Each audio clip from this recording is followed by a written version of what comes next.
Well, the original sin is Section 230. Can you explain that to people?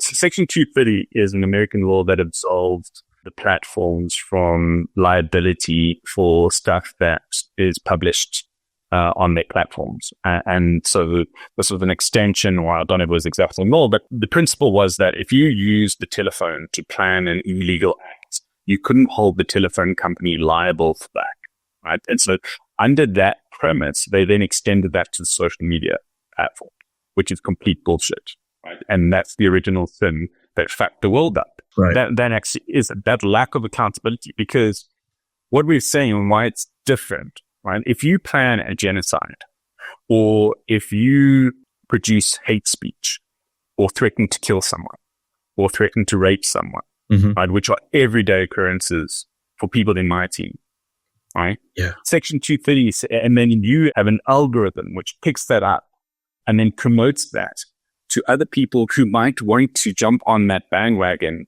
to commit genocide, like they did in Myanmar, right? Or who might want to get behind the murdering or the raping of someone or a journalist, right? Section 230 says you have no accountability. There's no liability, which is absolutely complete horseshit, right? Because the minute someone, whether it's an algorithm or a person, takes that piece of content and then promotes it to someone else, you have made a publishing decision, and therefore you should be liable for that decision, right? And so it's very easy. We just need to, we already have the laws of defamation. We had the laws around hate speech and conspiracy to commit murder and rape and genocide, for example, or terrorist activities. And all we need to do is to say, well, the minute one of your algorithms promotes something which is an illegal act, that would be a normally prosecuted illegal act in the real world, you are liable too. And you'll see how quickly we clean this shit up. Yeah, it'll happen. Like, they have the tools. They could get like this, right? They already have the tools. We just have to make it enforceable now, right? And that's what we need to do.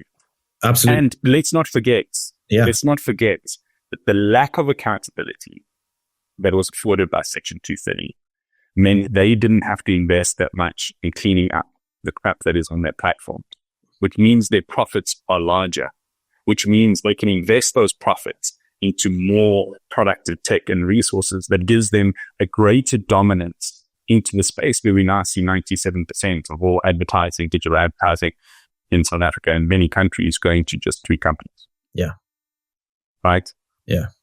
And so that has contributed to the collapse of the marketplace and the market failure that now exists. So it's been more than just deterioration and erosion of trust in institutions and in journalism. It has also contributed to the collapse of an industry where, news organizations, we did not absolutely have any God-given rights to advertising. But if you had all these, all the benefits of publishing and none of the costs and responsibilities of publishing, then of course you can end up dominating an industry, or has contributed to the dominating of the industry.